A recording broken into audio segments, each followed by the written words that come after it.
All right, Dan. Well, good to catch up with you. You've been a busy man. You just got back from Hawaii, and now you just got back from Alaska hunting black bears. Look like a couple bomber bears, man. Yeah, it was a lot of fun, different style of hunting, and we covered that in this episode. We didn't get to cover your bear hunt. Dang it. We got to do that again maybe in the future, talk about it a little bit, but you killed a stud in Montana. So it's been a berry last couple weeks. Oh, it has, man. I was so stoked to get that bear. And yeah, we're always keeping in touch through text. So it was pretty fun because you were cheering me on. Like the last episode, I talked about the struggle and told you it's just a matter of time. And, we were just talking about it. You had just had great success in Hawaii. So felt pretty good to shoot you a picture of a giant mountain boar that I had killed. So yeah, man, that was super fun. Yeah, that was awesome. It was great to see pop in, and I was like, heck yeah, that thing's a toad, big old head on it, big old nice chocolate Montana bear. It's hard to beat that.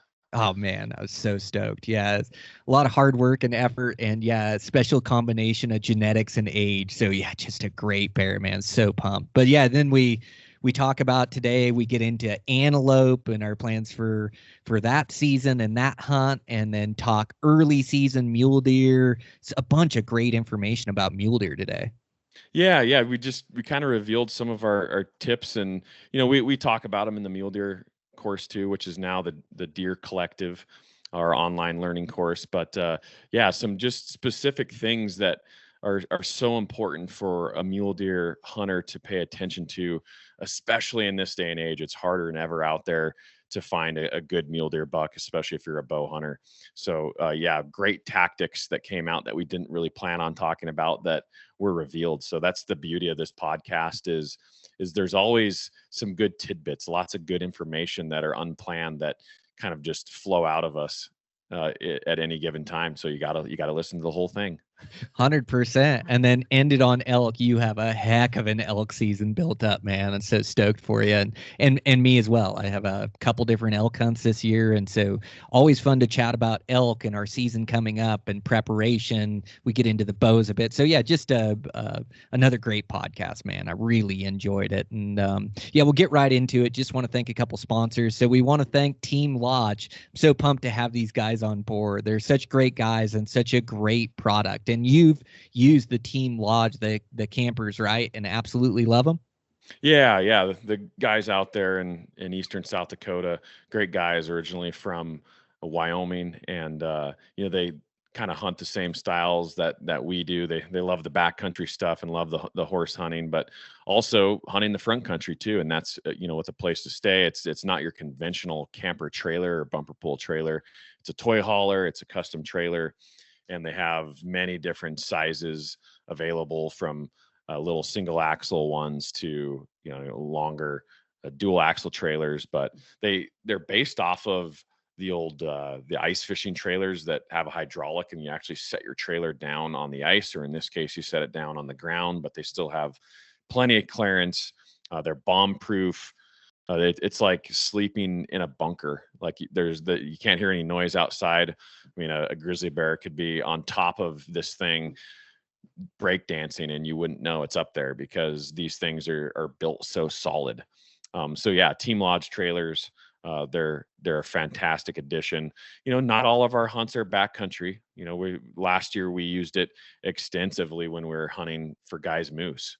We're putting in long days. We're coming back to camp every night. We're doing a lot of glassing and driving roads, and then hiking roads and glassing, and so it just made for a comfortable hunt, plain and simple, with nice bunks, and it's just well thought out space as well in there. But definitely our style, not too fancy on the inside as far as the gadgets and all the different things that you find cheaply made in camper trailers, but they're just well thought out for just outdoor enthusiasts. So yeah, Team Lodge, check them out. Yeah, it's awesome. And for camping for family, you can probably talk your wife into it that it's for summer camping for everybody to be comfortable, so you can work that in. And I'm not sure if the deal's official, but Team Lodge did talk to you about anybody that hears it on the podcast can get a free rifle or possibly a bow. And I think me and you just threw a bow into that deal, but definitely mention you heard it on the podcast and mention that deal. You might be able to get a rifle out of the deal. So yeah, it's super killer, man. They're just such great guys, and we're happy to have them on board. So check them out over at Team Lodge. Yep. And we want to thank our other sponsor for the show. We want to thank Eberly Stock. So Dan just recommended that new free fall pack to me. And man, I am loving that pack. So that takes the place of my kite. It's great for a day pack or a quick overnight. May even be able to get a couple days worth of gear. It's a really well-made pack, dude. I'm stoked with that thing. Yeah, great day pack. I love the frame in it, and the compartments in there. I'm not big on like organizational pockets in packs. Like I kind of like to do my own thing and organize how I see fit, and just have a lighter weight backpack overall. I mean, that's kind of the rule of thumb. Just the less pockets, the less material, the lighter it's going to be. You decide how you want to organize, but I think it's a good blend between both, and it has the frame in it, has the adjustability. So you can pack out that first load of meat if you need to, and maybe the whole deer or maybe your whole antelope. I think you very possibly could. It is a day pack. It's not considered a meat haul or anything, but yeah, it's fantastic for some of these spring hunts, doing day hunts. It's hard to beat. So I'm glad you found some good use for it. And yeah, I've been talking about it to some other listeners on here as well. So yeah, check out the Eberly Stock Free Fall. What a great pack for any day hunt, whether you're a Western hunter or Alaska or Hawaii or anywhere. Definitely a great choice. Yeah, 100%. They also have other packs, the mainframe, the Vapor series. They actually have a new bag that fits on there that you can check out. And then, yeah, I still like that Destroyer. I think it packs the weight really good for expedition style trips. And I like that Kite 48. So a bunch of different options. And they also have the Bando bag, which is like a fanny pack where you can conceal carry with it. And it's great for like a stalking pack. It's great for lightweight, just to throw your game bags, your knife, your kill kit, maybe a rain jacket on it or whatever. But yeah, that thing's going to be awesome for stalking. And you already put it to use this year in Hawaii hunting light. This is a pretty cool bag, huh? Yeah, I mean, the modern person would call it a fanny pack, of the 1990s of yesteryear. They're coming back, and I find them incredibly useful for quick hunts, those quick antelope stalks where you're not going to have miles of packing in or packing out, but you're more or less hunting from the truck, glassing, and then running and gunning. So you can fit in a snack, your water bottle, knife, a game bag, maybe a pair of gloves, and that's about it, and throw it on around your waist and swing it around to the backside. And I love them. And I was hunting with the Eberly Stock lids like a decade ago as like a fanny pack, and just having like the lid strapped around my waist because of that specifically. Just great for those quick stalks. So yeah, don't overlook those fanny packs to add to your arsenal for those quick stalks on any type of hunt out west. Yep, I'm definitely going to use them like on mule deer stalks and plays to be able to go light and be agile, but have game bags and my kill kit on me so I can still take a load of meat down. So yeah, super stoked to get that in my hands. And thanks to those guys for their support of the podcast. Make sure to check out everything we're doing at Eastman. So we mentioned the Deer Collective today on the podcast. The Elk Collective, if you have a hunt coming up, it's just such a great resource to learn from the multiple years, multiple hunters that have been able to put information into these collectives. So yeah, super pumped about that. We got the magazines, other podcasts, and then yeah, what am I missing here, Dan? Yeah, Beyond the Grid, new season coming up here in July. We're going to start dropping episodes probably into July and then into August. We have a great event that we're putting on with the Wyoming chapter of Dallas Safari Club in Casper. And it's going to be basically an event for conservation fundraising in Casper. It's $40 a ticket to get in. We're going to premiere a couple episodes that we have here from Eastman's, one being my backcountry Wyoming elk episode from this last year. So you guys will be the first to see it that come to that event in Casper. So that's kind of exciting, kind of something new that we're doing. And then, yeah, talking about the Elk Collective and Deer Collective, I turned off the anchor code. I know you guys were loving it. We got 60 guys that signed up for the course with that anchor code. So glad you guys took advantage of that. It's turned off now. But there will be another offer coming up. I'm a little bit behind on my content dump because I've been hunting so much, but the next couple of weeks, we're going to have a nice little content dump for the Deer Collective and the Elk Collective. So we got lots of new stuff coming up. So that's going to be exciting there. But make sure you tune into the podcast for a hidden code. You're going to get a deal coming up, and we may even throw in a bando bag if you guys have the interest. Send either me or Brian a DM on Instagram, and yeah, maybe we'll work out another little deal for you. We have some here that we can kind of do a package deal if you purchase the Elk Collective or Deer Collective. So good stuff there. Yeah, like you said, podcasts, man, we have lots going on. Print, we're still pumping out magazines, every month, whether it's the Hunting Journal or the Bow Hunting Journal, and myself and Brian are still very active in participating and writing in those. So check those out. And yeah, I think that's it. I mean, until the next one, I say we jump right into this thing. Yeah, let's do it. The only thing I had, Dan, is that event that you're doing in Casper. I think there's also going to be virtual tickets. So they're showing your elk hunt, and dude, it is the finest edit I've ever seen, man. It gets me so pumped for elk season. So I'm really pumped that guys can see that edit, see that elk hunt in the Wyoming backcountry, and there's going to be virtual tickets. So be on the lookout for that. We're also going to do a question and answer podcast coming up. So be looking for that on our social media. Me and Dan will both put something out there. And yeah, thanks a bunch for the support, guys. We really appreciate with the podcast and everything we're doing. So yeah, let's get into it, man. Sounds good. That office is looking emptier and emptier every time I see you. Yeah. It's definitely go time. We're moving next week. Okay, right on. Things coming together over there? Oh, yeah. Yeah, everybody's... Ike and Candy have been slowly picking away. I mean, we all have, just kind of packing everything up and getting everything consolidated in offices so we can just pick up and move pretty quick and get back to work. So cool. Yeah, right on. Well, man, you've been running ragged here. It looked like an awesome bear hunt you had. Yeah, it was unbelievable. I didn't know anything like that existed. They were everywhere, huh? Yeah. Black bears to Alaska are like coyotes to the lower 48. They're just, they just have a ton of them. That's crazy, man. Looked like some really good bears too. That photo you grabbed is like the $1 million photo where you're at full draw. You're at full draw and that bear's in focus out in front, man. That's such an awesome photo. Yeah, it was pretty exciting. Like, called 2 boars in with the little predator call. And they came over, and it's interesting. I will say I learned a lot about black bear vocalization, or should I say just experienced a lot of black bear vocalization, just being up close to a lot of them and seeing them interact and sounds that I never really knew they made. Oh, wow.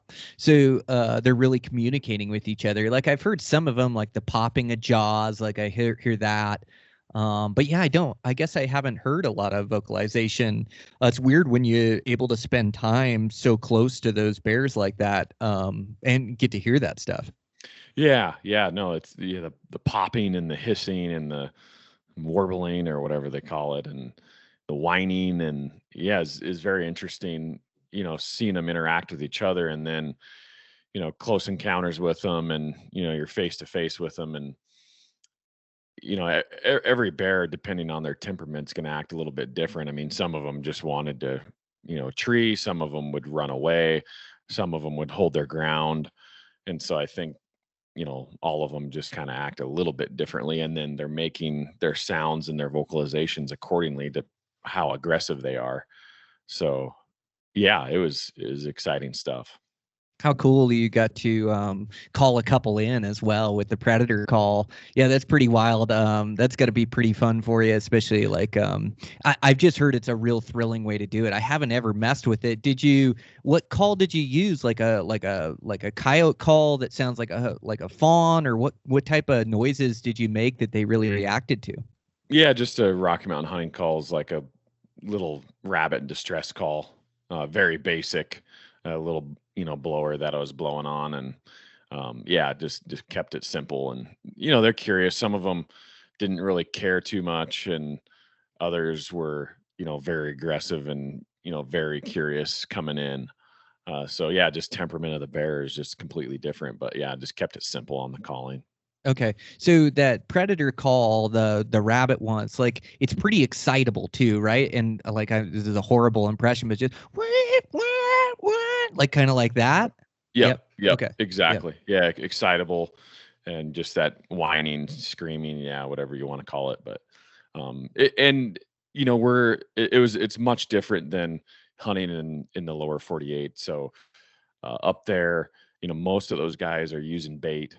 And so there's bears in the area. And I told them I didn't have like a huge interest in like just sitting in a blind or a stand over bait, but kind of staging in the area. And there's bears moving in and out and just a lot of bear activity. So, the hard part's kind of, nullified by that just because of the bait. But it's different country, just like, some areas in Idaho. I don't think you're going to spot and stalk very easy. It's just all these rolling hills just completely covered by alder and devil's club. And so you can't see anything. I mean, you have some of the riverbanks and the floodplain, on the river corridors that, I mean, you see them, but that's if they come out. And so, the bait is used just to get them a little bit congregated. And when I say congregated, I mean, there's several bears like you that use the bait in the area, and anywhere from 5 to 20 bears will be coming in to a particular bait and using that bait. And then, um, yeah, you kind of go from there on what you want to harvest, or call at them, or however you want to do it. So yeah, it's a little bit different style. But and I'm not against baiting, but it's not too exciting to me as a form of hunting. But I can see why it's so necessary when you're trying to manage predators in some of these areas. There's really just no other way.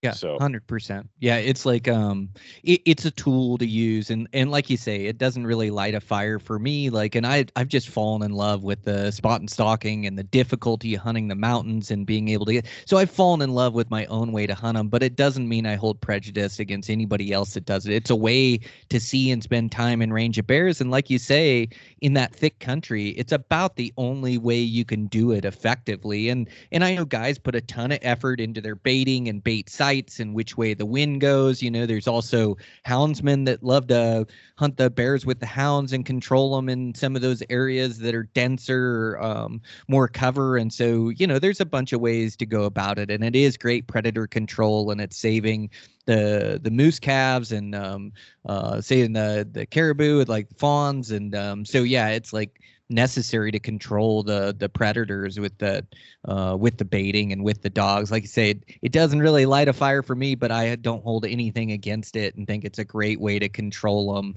I just have my style that I like to hunt them and like to put effort in and really enjoy, but to each their own for sure. yeah, I think the state of Alaska does a fairly good job on you know analyzing areas and then being like, okay, we need to harvest black bears out of here, or brown bears, or whatever it is, and just predator management in general.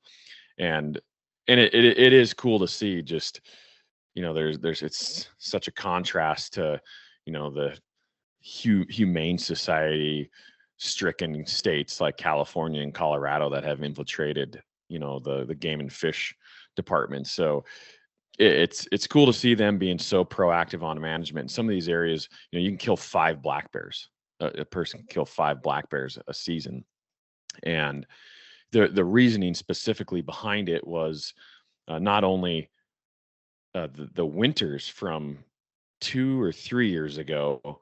It just dominated the moose so bad, the one winter, and it killed a lot of the moose. And you top that off of just so many predators in the area, and there's really nothing other than moose and brown bears and grizzly bears in these areas. And so to help those moose recover, because the last couple of years they're just really struggling with moose populations bouncing back. And so I think they went from like 2 bears you could harvest to 3, and now it's 5, just to try to help those moose populations come back. Because as just like we see in the lower 48, anywhere where there's a heavy presence of predators, moose they struggle and they decline and they cannot come back. It's just super difficult for them. So that was the attractiveness to me, was the management side. And I would say, I'm all about management, predator management, and everything, and not one species is more important than another species when it comes to the North American model for wildlife conservation. Science based, it's simple facts. Just because people like grizzly bears doesn't mean that we shouldn't be hunting them. We should look at the numbers. We should look at human interactions. We should look at ungulate numbers and then manage from there. And so I'm very passionate about the managing of predators, just because of the pushback from the opposition of not wanting to manage them and to help ungulates. So yeah, it's definitely a different attractiveness to going up to Alaska and hunting black bears this way. But I'm glad I did it. And it definitely opened my eyes to, another style, another way, and what's going on with populations up there and just how prolific they really are.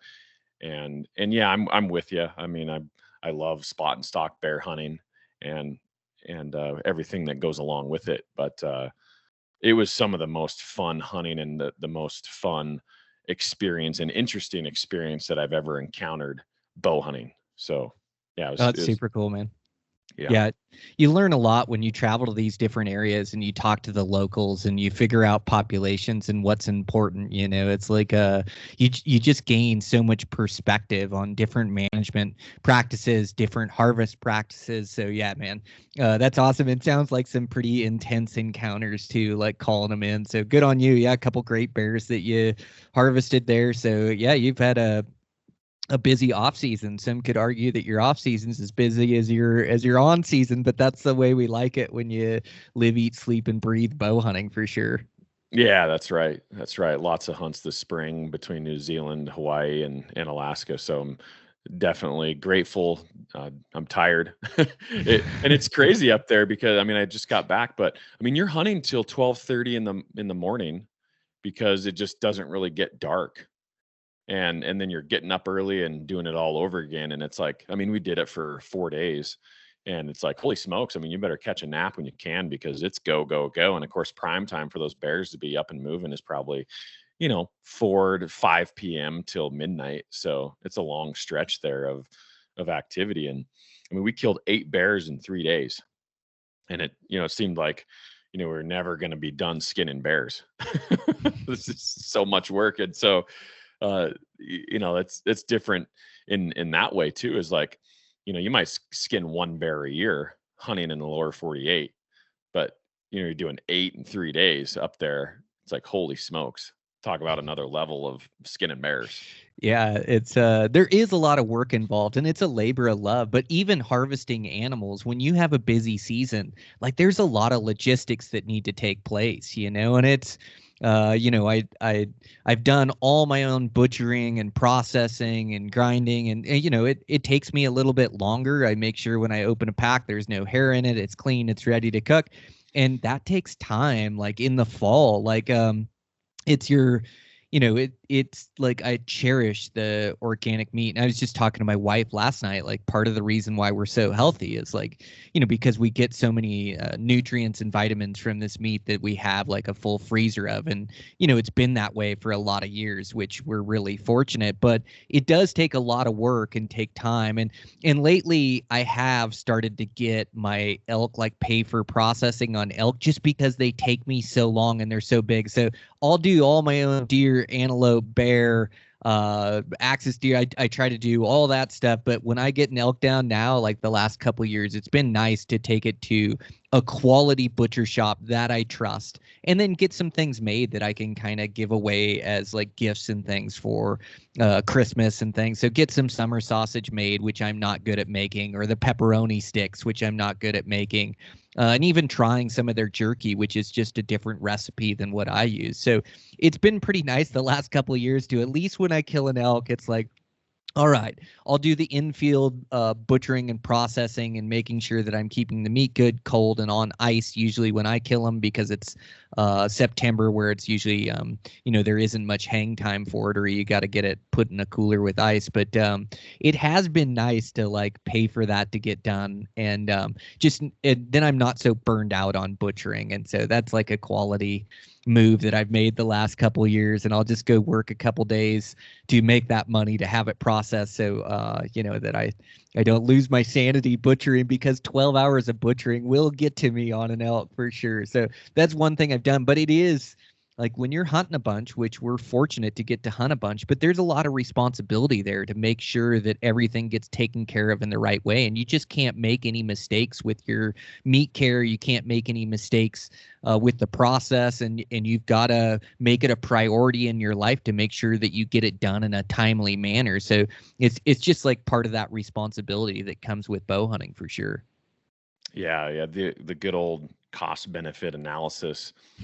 Growing up, we always processed our own meat, and it was like sacrilegious for us to like pay somebody to do it. But with scheduling now, and time and hunts, I'm the same way. Like I pay to get my elk done, just because time wise, when I'm home, like it's more valuable to me to spend that time with my family because I've been gone hunting, rather than spending the next 14 hours cutting and processing an elk in the garage, maybe with the help of my wife or my stepboy Blake, and instead, just paying somebody to do it, 300-400 bucks or whatever, and I can spend that time with my family. And as I've gotten older, you start to take a closer look at the cost benefit analysis, and not just focus on the cost. That's going to cost me this much to get it done, and that's so much money, and I just refuse to do it. But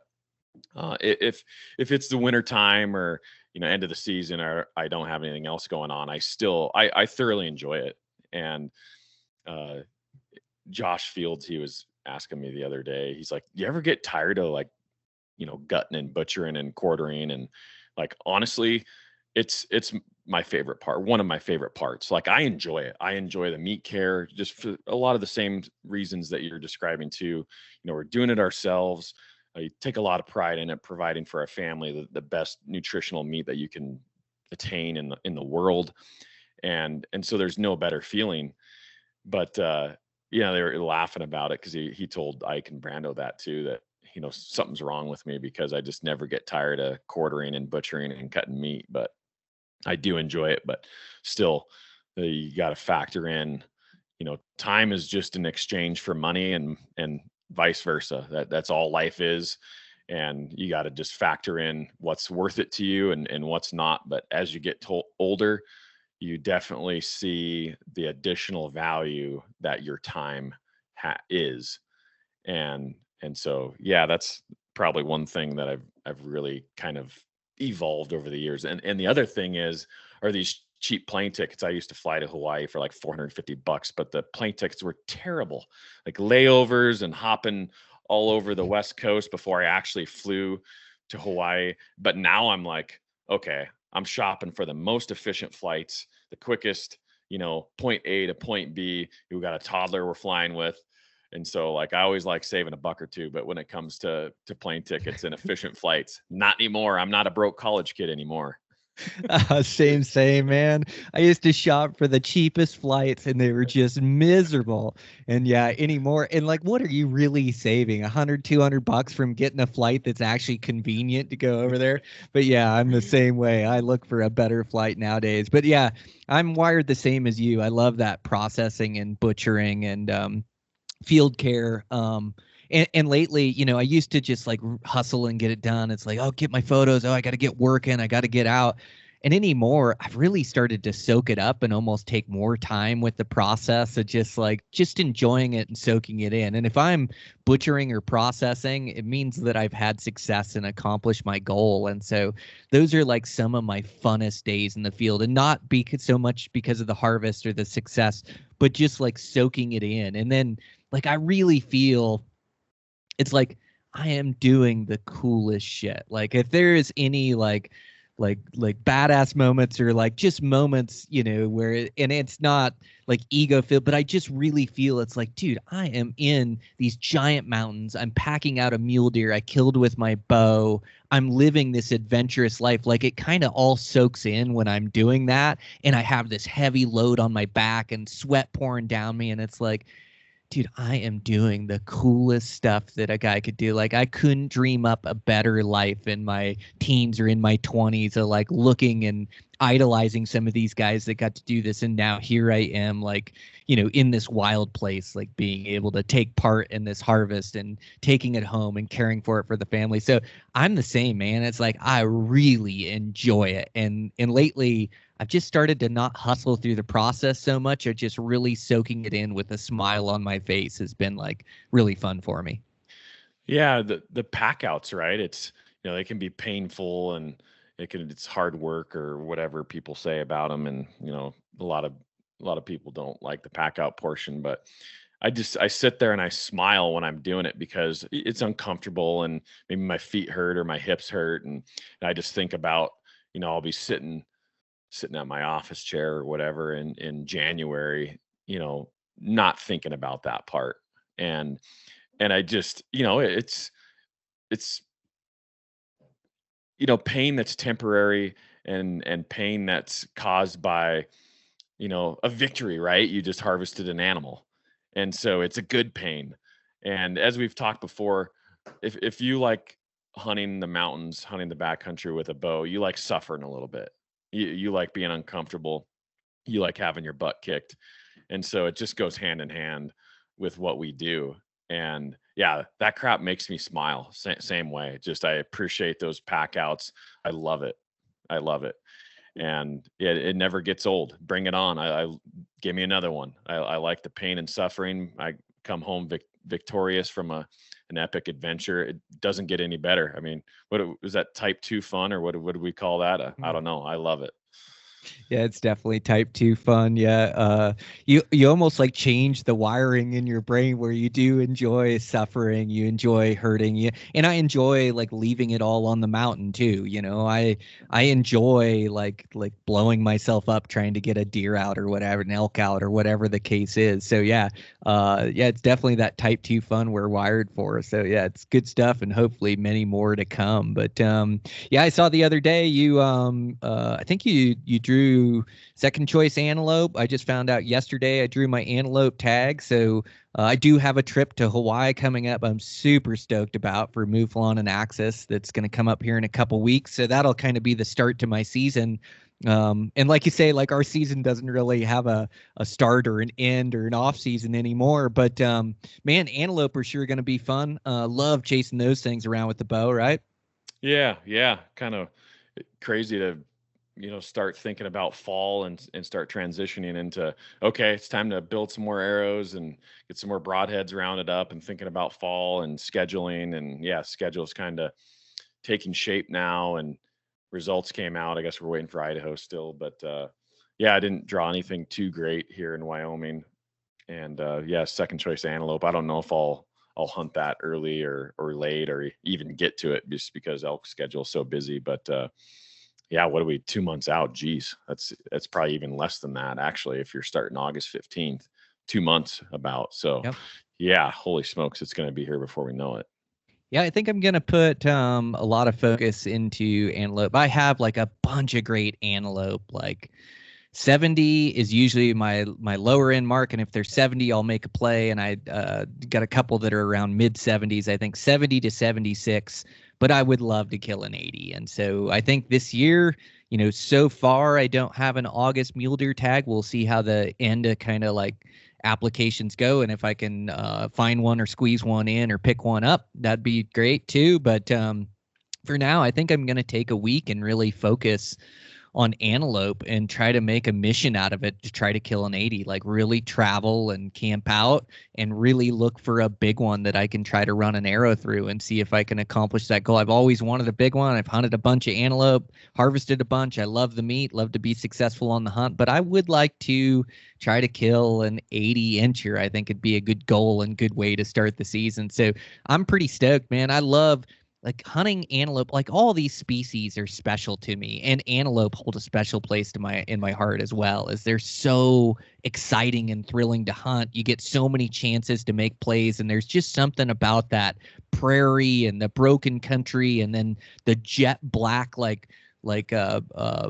prongs on them, or the jet black horns that they have, and the prongs, and watching them move through, and their eyesight, they're so keen. And so, like, I can't wait for the challenge. I can't wait to get this fall kicked off right and go chase one of those things around. And so, yeah, really looking forward to that, and getting after those things, and hopefully get them like probably pre-rut for me. But some years it does stretch into the rut, and it actually pairs pretty good with elk hunting.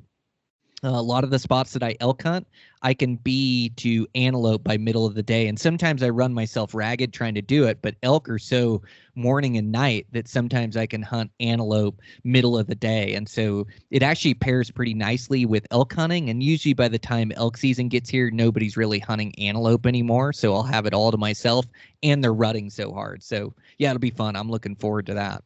Yeah, that's the cool thing about Montana. It's more of an opportunity state, and so with that 900 tag, bow hunters can get out there and hunt several different units. And man, an 80-incher in Montana is hard to come by, and that's a big buck. So all time Boone and Crockett's 82 for the guys that don't know, and that's very rare. I mean, to find a true 82-inch antelope, especially in areas that get hunted, because it's one of those species that it's hard for an antelope to get age on them, because they're so visible. And most of the units that are, predominantly public land, I mean, you could say they get picked over, depending on tag number allocations every year. And so, yeah, I like units actually that are more private, and just for the fact that the private is more of a refuge for those antelope to maybe get an extra year or two on them. And an old antelope buck is 4. For guys that don't know, like a 3 to 4 year old buck is an older buck, and they reach their prime when they're 4, a little bit younger than a deer or an elk. And so, yeah, antelope are those very interesting species that it's hard to judge, like, when is going to be a good horn year for antelope, right? It's like, how does that, I've been very enthralled by that, and kind of have dug into that in the last couple of years to, yeah, same thing, kind of just up my chances at maybe finding a bigger buck. But they do most of their growth, their horn growth, in March and April, which is crazy if you think about it, like the conditions then. And so it just goes to show you that, like, how ideal that late spring needs to be for them to, like, really, like, come out of winter strong and really put on the inches on their horn growth. And yeah, they're such a unique animal. I mean, if you really look at it and compare them to all the other horned game in the world, they're one of the few, if not the only, that, like, truly sheds their horn every year. And so, yeah, talk about an exotic, America's exotic, but definitely a world exotic. So, yeah, I enjoy hunting them too every year. I'm sure I'll get out a day or two, and like you said, like, it just really gets you tuned up for deer and elk season. You just can't get away with much stalking them on the prairie, wide open spaces usually. And like we've talked before too, like when it comes to bow hunting antelope, we like to, you're hunting terrain, right? And then, hopefully the antelope play out from that, but you're hunting terrain because some areas are just going to be flat out near impossible to get close enough with a bow unless you're ground blind hunting. But yeah, definitely an art in itself, bow hunting antelope. Yeah, I can't wait. We've been watching them. We live in the prairie here where my house is at, and so all the antelope does have been having their fawns and kind of stashing them around the house. And so they have them stashed. We kind of play a game out here with the family, is like the first one to see an antelope baby wins, And so my wife beat me by like a couple hours. And then I saw one with a couple twins or whatever, but they've been stashing them around and had them stashed pretty good. They're not really running with moms yet, but they're just getting big enough now where they're starting to run with moms and things around. But yeah, they've been so fun to kind of watch. And I do think it is tough to call what's going to be a good year, but I do think Montana is going to have a good year as we had a mild winter. Spring started out early, like a March, April for green up in a lot of places. So I think if any year's the year, this would be a good year to throw an 80. And so, yeah, I've got some good spots. I'm going to travel a bit and really put my effort into it, as usually I'm hunting high country mule deer this time of year. So, and like you said, nothing sharpens your skill like antelope. They just have such great instincts in that open country, such great eyesight. And so, you just think about coming up over a rise or through some grass and they catch you, and so they can be humbling. Last year I was able to kill my antelope on my first stalk, which it usually, some years it'll take me 20 and the toughest animal I harvest. And then some years like last year, you just catch them in a good spot, make a perfect play and put a perfect arrow into him and it's a done deal, so it's it can kind of be a hunt that goes quick or a hunt that takes a while, but yeah, really going to target a big one. So that'll be fun. And then I'll move into high country mule deer.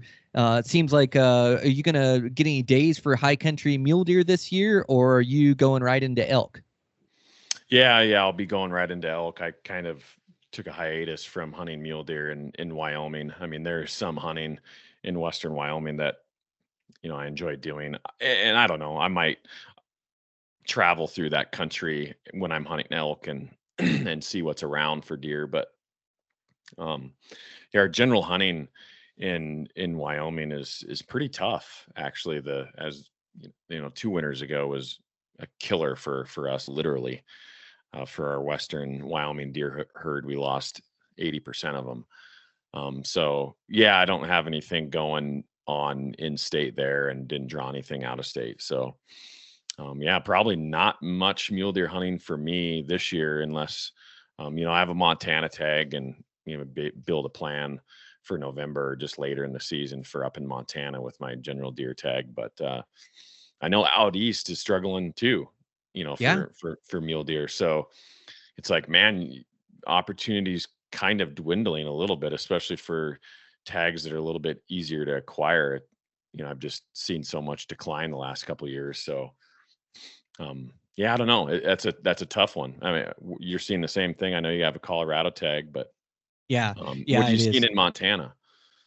Yeah, it's tough. Gosh, the mule deer really hit a peak of where they were doing really good for 4 to 6 year old bucks, and out east was doing great, and they were like checking in more deer than they had checked in a lot of years. And I really thought it was on the comeback. And then all of a sudden it just like hit this sharp drop off, and I'm not sure if that's the management and being able to hunt general rifle. I mean, we really didn't have a bad die off. It didn't seem out there. I'm not sure exactly what happened, but yeah, all of a sudden it's like they dropped off, and now the last couple of years have been some of the poorest years I've ever seen in some of my mule deer areas that I've been hunting 20 years. It's like, oh, I thought it was tough before that climb up a couple of years ago where it really peaked, but now it's even tougher yet. Yeah, the numbers are really knocked down. There's still a thriving population in places, and there's still enough deer to where I feel okay about hunting them and chasing them around and things. But yeah, just not the number of quality bucks for sure, and got to look a little bit harder for them. And yeah, I mean, it's just tough to find opportunities. And I really, I love to hunt elk like you. I think it's the most thrilling animal to hunt, and I hate when I have to pick between it because I love mule deer as well. But I put a lot of emphasis and priority into hunting mule deer, where a lot of your emphasis and priority is into hunting elk. And like I say, we both love to hunt both species, but yeah, it's like I love to hunt that high country. So I do have a Colorado tag this year, and I'm not going to take the opportunity lightly. Like, it isn't as good as it once was, but it can still produce giants in there. And it's a chance to go test myself in this super extreme environment. So yeah, I'm putting together plans of like, I'm really going to put a lot of effort into it. So I think the plan is to scout it, and I think I'm going to go like a week early and scout. Like, I'm going to go backpack every nook, every cranny. I'm going to try to find the best deer in the unit, or at least a deer that gets me really excited. and then I'm going to take the season and I'm going to try to kill them. So it's not going to be easy, but man, I'm just so stoked and just want to soak in the experience because like you say, it is getting tougher and tougher, and I'm not jumping around to a bunch of different states. I've got one high country early season hunt, and I'm going to put my all into it, see what I can't turn up. So I'm super excited about it. Yeah, and it's one of those things too. You almost hate to hunt anything else that time of year, that end of August, first few days of September. I mean, yeah, you can hunt elk during that time frame, and usually, I mean, it's spotty if they're going to be active or not in buelling, but it's a hard time. It's hard to pass up an opportunity to hunt velvet mule deer like that time of year, because it's just, in my opinion, it's the best time of the year to hunt them, and there's really not too much else going on, the end of August. And so, yeah, it's hard to pass that opportunity up. And I look for those opportunities, and we'll see with the rest of the draws that come out. But it's a little bit depressing. The mule deer situation is depressing in Wyoming. But yeah, what do you do? Hopefully shoot some more predators, and we'll get a few easy winners, and they'll come back. But that high country hunting in Colorado, it's still good. Yeah, and there's still deer, and I'm a little worried on what's going to happen, with the wolf introduction there, for the future of deer hunting there. But yeah, take advantage of it while you can, because it's not going to last forever, I don't think. Yeah, that's true for sure.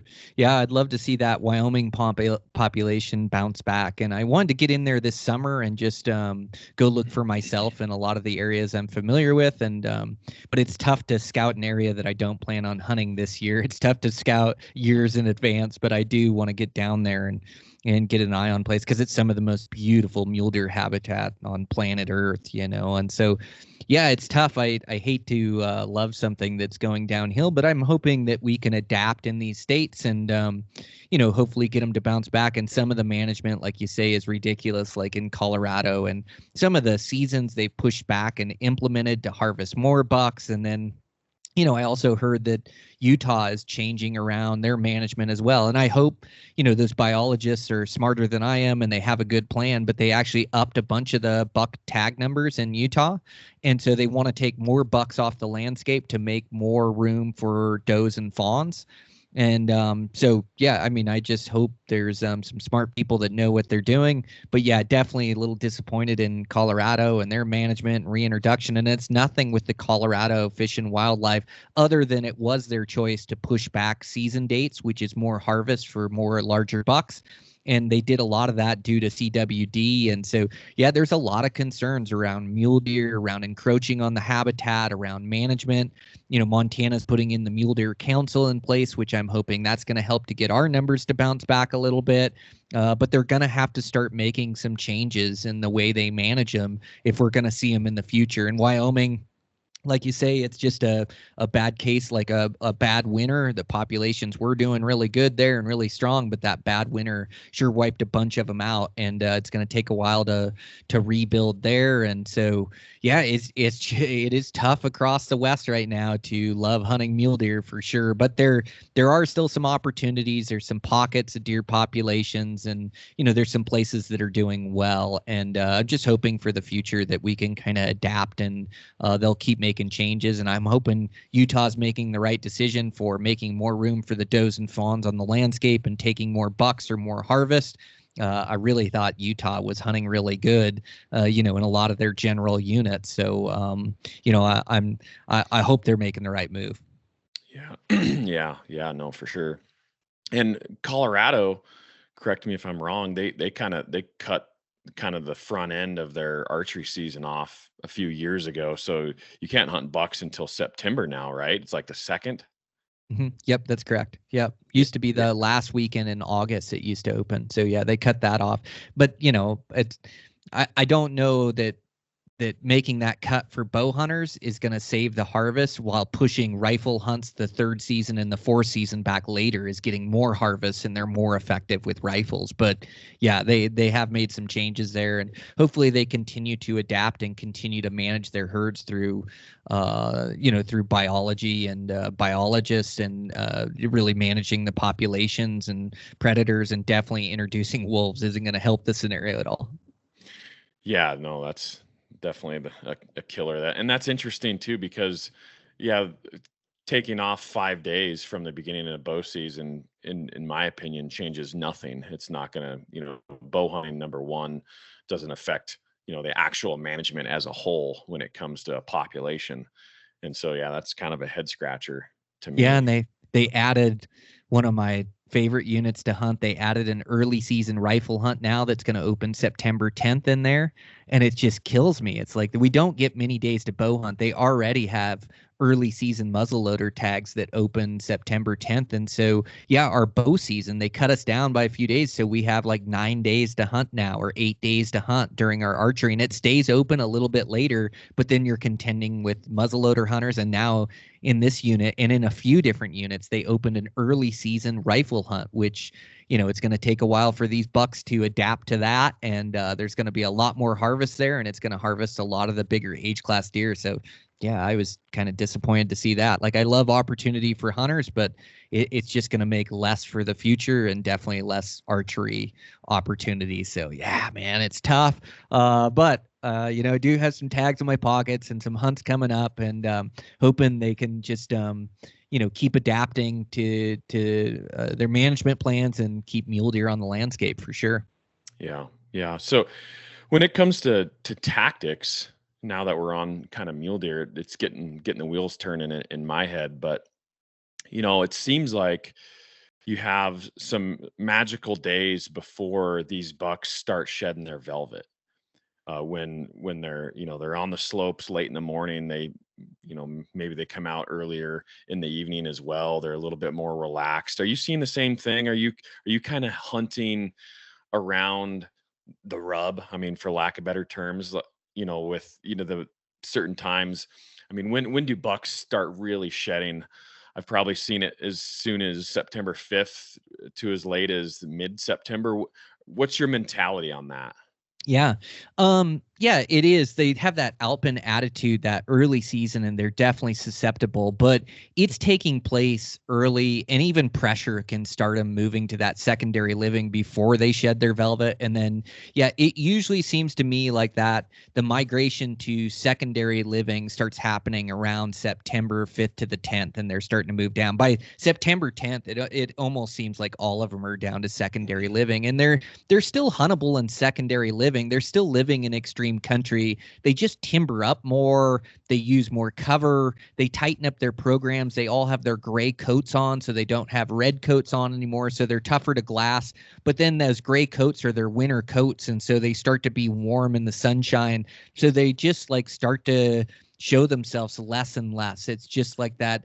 The first 15 minutes, last 15 minutes, the places they feed are going to be still in openings and meadows, but they're going to be on the edges and in chutes and slides, and they get a lot tougher to hunt once they move to that secondary living. So it's part of the challenge with these September seasons for early season mule deer, is trying to catch that first 3, 4, 5 days where they're still in that alpine environment, where they're still a bit lax and showing themselves more, to where they transition like right at the beginning of September, the 5th to the 10th, and they're in secondary living. And I still like to hunt them. My tactics just change a bit when they do that.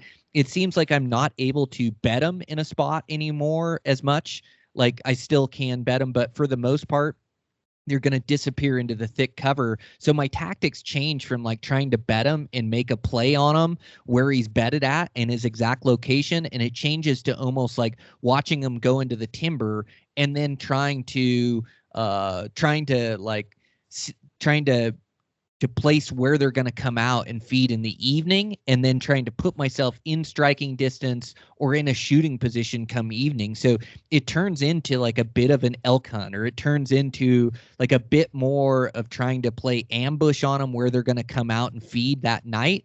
And so it just gets a lot tougher, in the middle of the days are longer, and it ups the degree of difficulty. They're just a lot tougher to kill in secondary living. So I continue to hunt them in there, but it definitely transitions there. And I think pressure transitions them into that secondary living as well. Like all the popularity of high country mule deer hunting with archery tackle, it's now they sense that pressure up in those alpine basins and bowls. They get stalked once or get bumped and feel the human pressure, and all of a sudden they're down in secondary living even before they shed their velvet.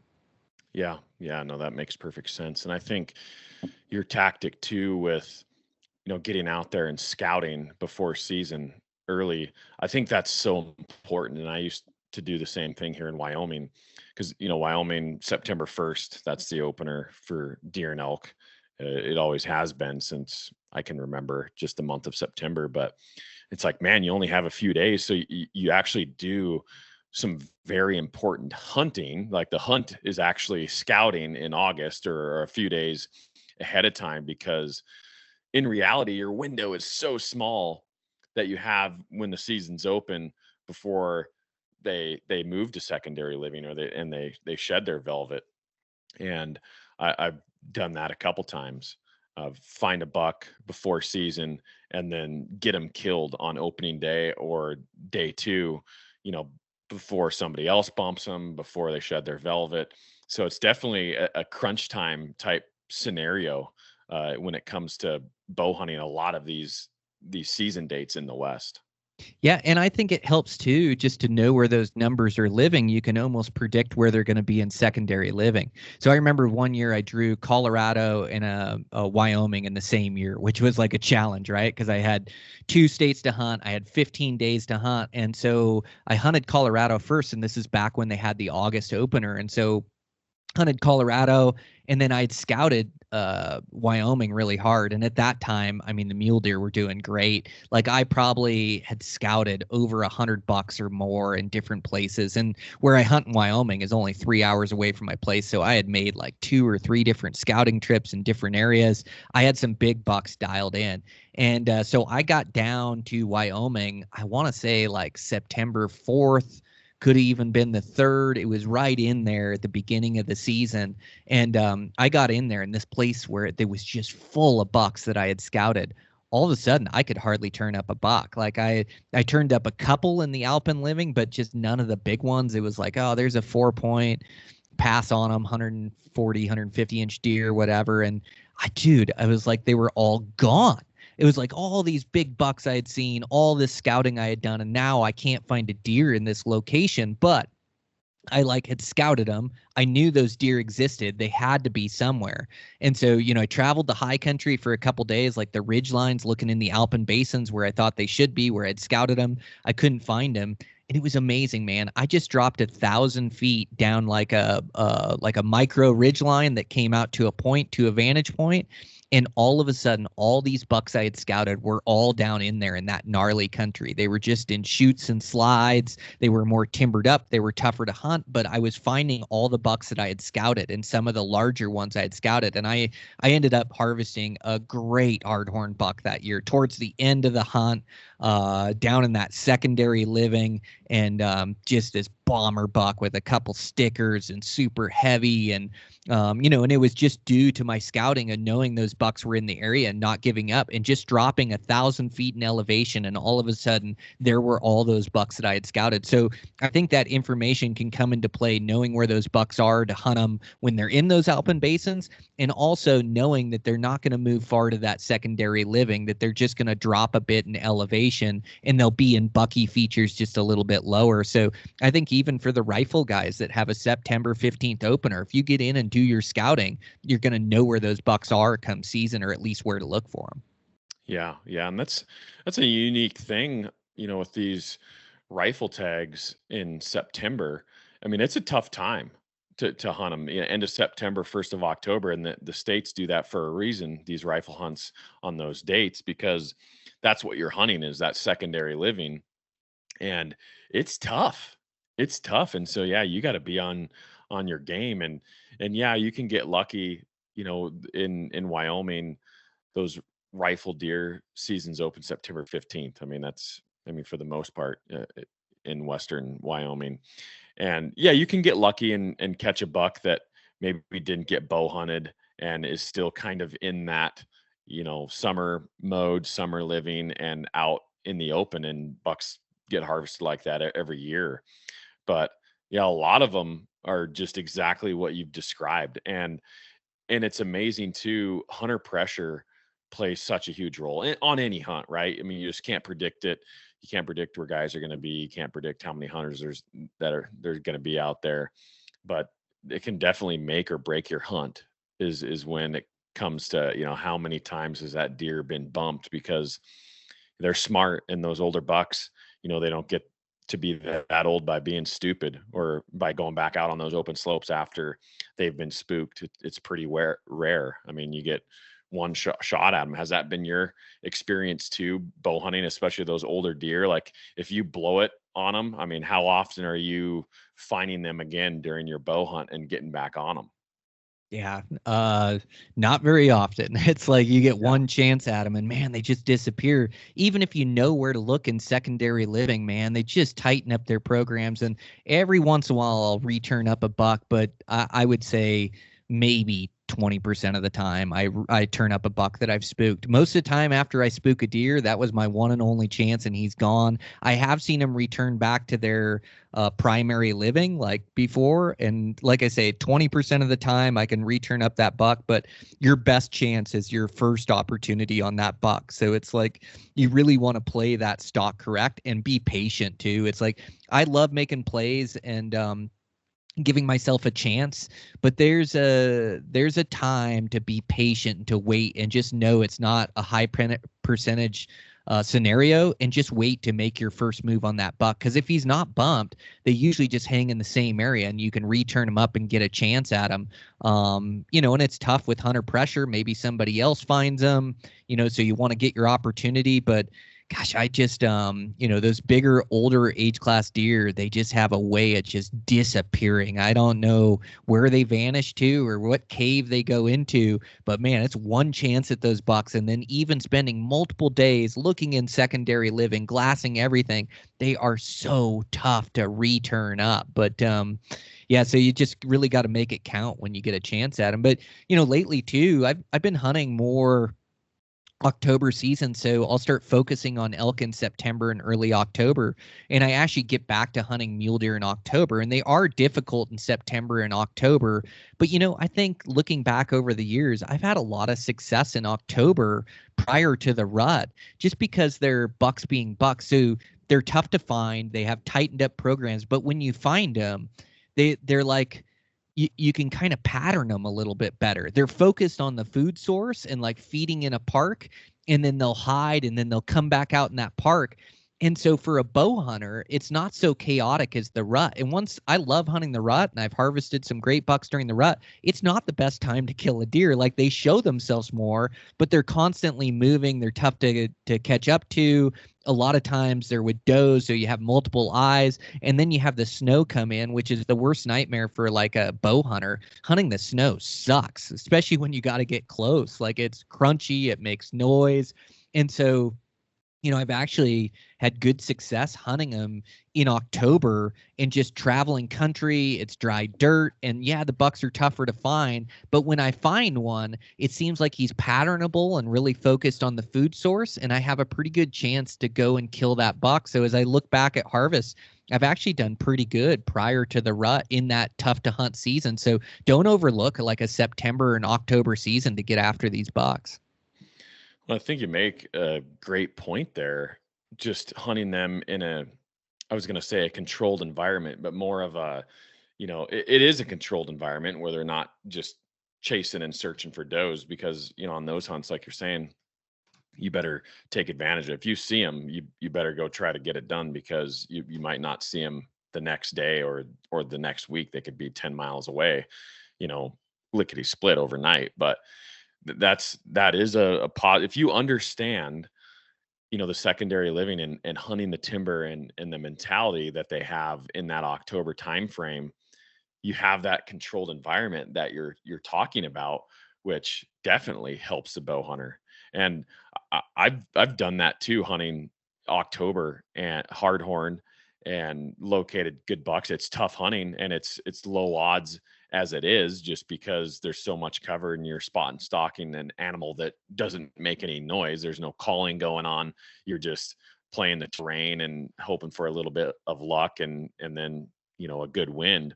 So it is difficult bow hunting, but I guess it's difficult all throughout all the seasons. It's pick your poison, and just try to hunt them in conditions that you have some of those variables in your favor. The most that you can possibly stack in your favor, the better. And so yeah, that's very valid points.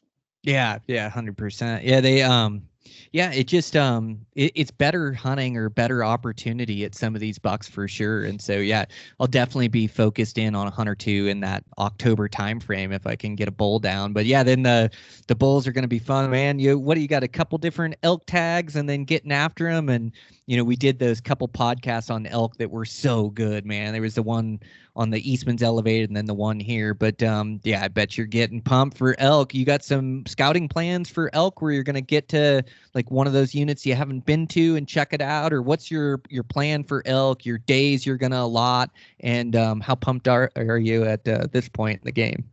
Yeah, I mean, trying to put together a schedule and, based on the weather and the type of summer that we're having, and then just being resourceful. So I have my Montana tag. I drew a permit area, and I'm super excited about it. I've hunted it in the past, and I know it pretty well. And I have some good resources up there, some buddies that live up there that can kind of fill me in. So that's really handy to have. Once again, 21st century, being a good bow hunter, being a successful bow hunter has so much to do with being resourceful. And so, that's what I'm focusing on now, is being resourceful, making phone calls, gaining private access, which I have attained a fair amount of private access.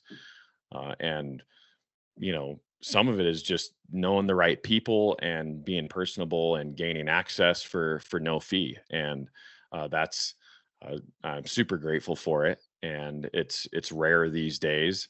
And so, I want to be on my A game on that, making sure, gates are back where they belong. And I guess we're kind of bouncing farther forward. But I guess my point is, when you do gain private access, don't take it for granted. Be gracious, be grateful, and thankful to the landowner. And so I'll make sure I'm good there. But yeah, my outlook is good. I'm still figuring out dates. I'm going to do my same hunt here in Wyoming in the backcountry. From what I've gathered, watching weather, I think it's going to be another good year. I don't think I'm going to be in for any surprises on elk movement based on winter, based on spring rains, based on numbers. I think I'm going to be okay there. And then, I have a third tag in Idaho, and I got to fit all these hunts in, right? I mean, I guess that's first world problems, right? You got too many elk tags to fit in the month of September and still make the most of them. But on top of that, I got a couple buddies that drew Wyoming elk that I need to take hunting. One buddy from Maui that I've hunted with for over a decade, he finally drew Wyoming, so I'll take him rifle hunting, and that's an October timeframe hunt. And then one of my he's basically my step grandpa. I've hunted with him for 15 years. He was actually the first person I ever guided when I started guiding in 2010. And so we go way back, but he ended up living right next to me, south of the Flathead Valley, and we didn't know it. And so we've been friends ever since. He's 75 years old. So he finally drew Wyoming elk. He's never drawn a tag before. And so, yeah, I got 5 hunts, packed in basically 6 weeks or 5 weeks, really is what it is, starting in September. And I want to get those rifle hunts in the first 10 days of October. And the saving grace is at least Montana's archery season runs a little bit later. It runs into, almost the third week of October. And so that is kind of a saving grace, because, Idaho is basically the month of September. You get a couple days in August as well. And then Wyoming, of course, is the month of September. So it's stressful a little bit. Todd was barking at me this morning. He's like, you know what? He's like, I'm actually glad I didn't draw Wyoming elk this year. I didn't draw this tag. I was like, what? He's like, yeah, I don't have any pressure now. I got no stress going into the season and to kill a big bull or whatever. And I was like, you sound like a Nancy to me. What kind of Nancy response is that? Giving them crap, but yeah, there's a stress that comes along with it, and you want to make the most of these tags, and especially the ones that take you a long time to draw. But once again, just reverting back to that resourcefulness and trusting the process and doing what I've been doing for well over a decade with these hunts and a busy fall schedule. And, I've put in the time, I've put in the homework. I know the dates where these areas shine the most, and I'm going to take advantage of that. And luckily, I think I can kind of bounce around a little bit and be very calculated about it. And yeah, I think I'm in good shape. So, still a little luck involved, and weather plays a factor, and hunter pressure plays a factor. But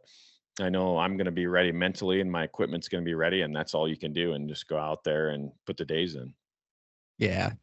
Thrive in the chaos, and pressure is a privilege. It's like, I can't wait, man. It's going to be a full season.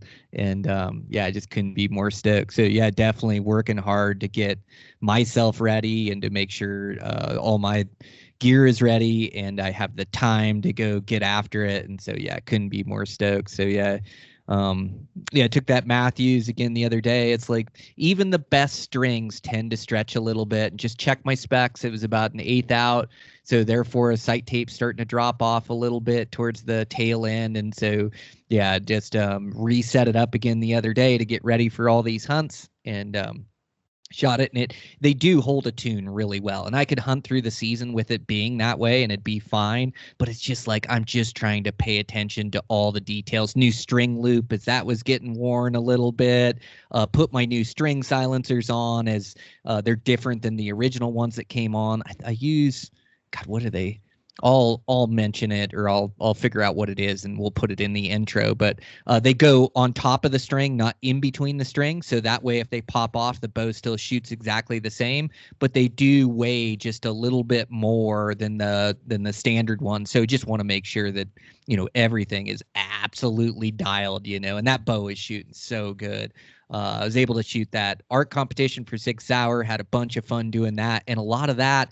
There was bow, but there was also like long range rifle and tactical. Dude, it was so much fun for a 2-day event. But my point is, like, it was high pressure shooting. It was like having to learn these weapon systems and the like having creative thinking how to get through the stages. And then you got a team that's counting on you, and it's for a $50,000 charity. And so you want to perform. And I haven't had a rifle in my hands. It's like, sure, I've shot a little bit here and there, but I've never done a lot of the long range competitions or the tactical stuff. And so again, it's just that high pressure, and then Lampers has a few-day summit. I'll leave after today. We'll go for a few days. He always has a good 3D course set up. Again, high pressure shooting. It's just like doing all these little things just to make sure I'm ready, but couldn't be more stoked, man. It's just like hunting season just comes so quick nowadays. It's like before we know it, it'll be upon us, and just trying to do all those little things that are going to make a difference, that are going to turn the tide into my favor once season gets here.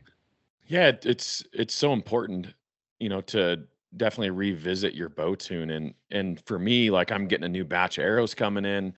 I kind of shot through my stacks, my G5 stacks, this spring. And so I'm getting a new batch there. And I think I'm going to retune, I'll start from scratch. Well, not scratch, but I'll start, back and do some bare shaft and see what those arrows are doing coming out of the bow, see if they're any bit different. Like you said, maybe put a half a twist in my string if my peep's not perfect, and kind of just, making sure everything is dialed.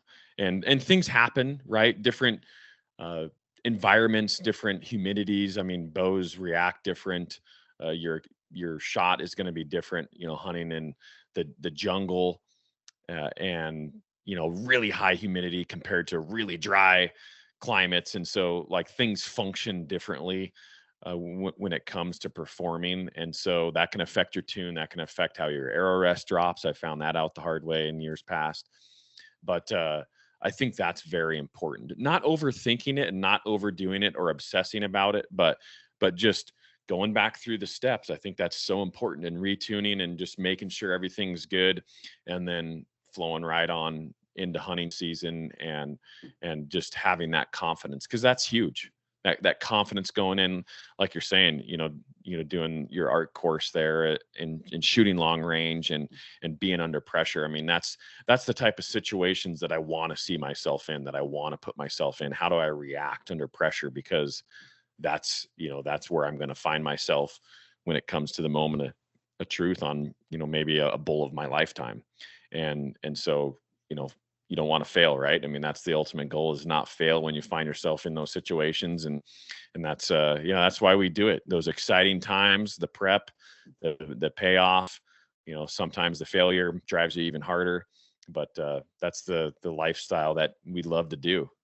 Man, that's it. Yeah. Pride ourselves on being clutch in the moment, and that moment's going to come sooner rather than later. So yeah, man, can't wait. And the thousands of arrows we shoot through those bows, and really, Matthews holds a tune so well. It was just, I just checked it, and it was 29 5/8. They should measure exactly 29 1/2. I could see the marks on my cams, and it's just thousands and thousands of arrows in different environments. And it's like, oh, it could take a half twist each string. We'll bring it back to 29 1/2. We'll have everything dialed. We'll run it through the paper tuner one more time, just make sure everything's good. I mean, it took me an hour to go through, but it's better than to continue to shoot the rest of the summer, continue taking it into different environments and have something change. And like you say, confidence is huge, and I like a finely tuned weapon. So yeah, it's definitely shooting really good for me. And yeah, man, season's coming. So, well, dude, that's an hour. It goes by so quick chatting with you. So thanks a bunch, Dan. I really appreciate you, man. And we'll touch bases here soon. Heck yeah. Sounds good, man.